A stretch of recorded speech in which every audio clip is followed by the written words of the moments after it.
Guys, it's Mark Zickrey, at your beck and call, at your service.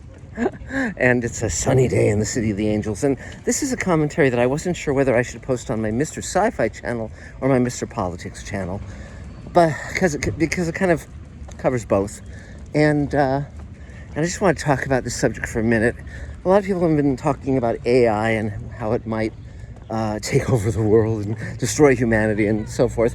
But there's one pernicious thing it's been doing now that I've noticed, and I wanted to talk about that and talk about some related things. So let me start this way. You know, we all of us fantasize, or most of us, I assume, fantasize what we would do if a genie appeared and said we had 3 wishes. And, you know, even as a kid, I was speculating on that and thinking about it. I couldn't think of all 3, but I knew the one that I would definitely ask for, which is that I would wish that everyone in the world have empathy for each other. Because all the things that people do, all the incredible, heinous things that people do to each other are because they don't feel the emotions of the other person. They don't feel the other person's value. And so terrible things can happen. Now, you may notice in the political sphere lately, there are certain people running certain things that show an enormous lack of empathy, an enormous lack of compassion. I mean, obviously, you can't shoot a puppy and have a lot of warmth as a human being, and you can't send, 4-year-olds with cancer out of the country, deport their mom and their sibling. You know, it's just that there's a point where you say, well, wait a minute, this just isn't right. This isn't fair. All these thousands and thousands of people being fired from their jobs, getting emails saying that their performance has been under par, when of course their performance was not evaluated at all. So we've always had a problem with cruelty and lack of empathy and lack of compassion in the world back to the dawn of time.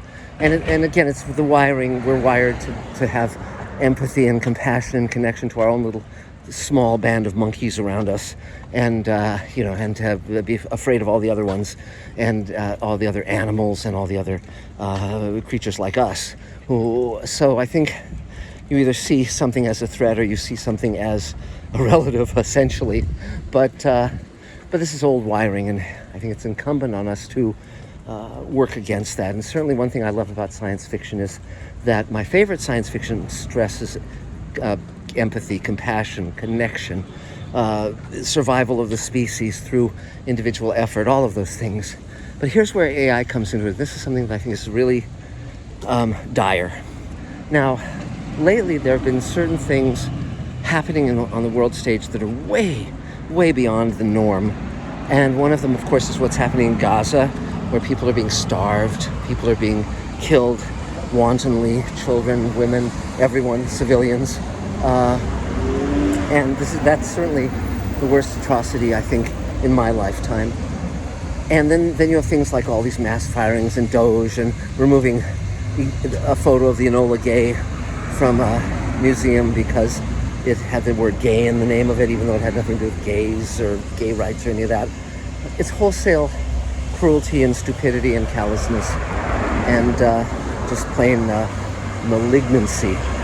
And so, but the reason is, I think it's because of AI. Because I know that it was reported that the Israeli government ran essentially projections of, okay, if we had targets that we wanted to kill, what are the parameters that would allow us to successfully do this?